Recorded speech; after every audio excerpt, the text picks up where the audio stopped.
জঙ্গলের রাজা সিংহ একদা এক বনের ভিতর বসেছিল। তখন গাছের উপরে এক বান্দর ছিল। বান্দরটা নিচে নাইমা কান টানতেছে, লেজ টানতেছে, মাথার যে ঘাড়ের কাছে যে কেশ, সে কেশ টানতেছে। সিংহ তো বনের রাজা, সে চুপচাপ ওগুলা সহ্য করতেছে।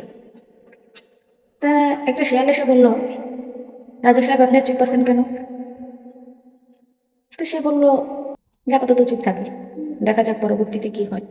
পরবর্তীতে ওই বাঁদরের সাথে, বাঁদর না বান্দর, ওই বান্দরের সাথে সিংহের আবার দেখা হয়।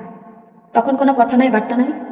বান্দরও সিংহকে কিচ্ছু বলে নাই, দিছে একটা থাপ্পড়। এক থাপ্পড়েই বান্দর শেষ। যখন শিয়াল বলতেছে, আগের দিন আপনাকে এত বিরক্ত করলো, আপনি কিছুই বললেন না, রাস্তা কিছুই বলেনি, তাহলে ওকে মারলেন কেন?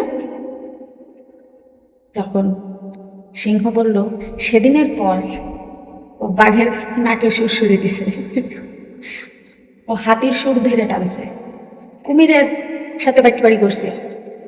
তাই এত কিছু করার পর ও কি করে, আমি যদি ওই দিন ওকে কিছু বলতাম তাহলে সবাই আমার দোষ দিত, যে আমি হয়তোবা ক্ষমতার অপব্যবহার করছি। কিন্তু ওর যে জ্বালা, এই জ্বালাটা যখন সবাই পাইছে, এখন যখন আমি ওকে মারলাম, এখন আর কেউ আমাকে দোষারোপ করবে না। কিছু কিছু সময় অনেক পরিস্থিতিতে চুপ থাকতে হয়, সঠিক সময়ের জন্য অপেক্ষা করতে হয়, মাঝে মাঝে বান্দরকে মাথায় তুলতে হয় ঢকমতা আসার দেওয়ার জন্য।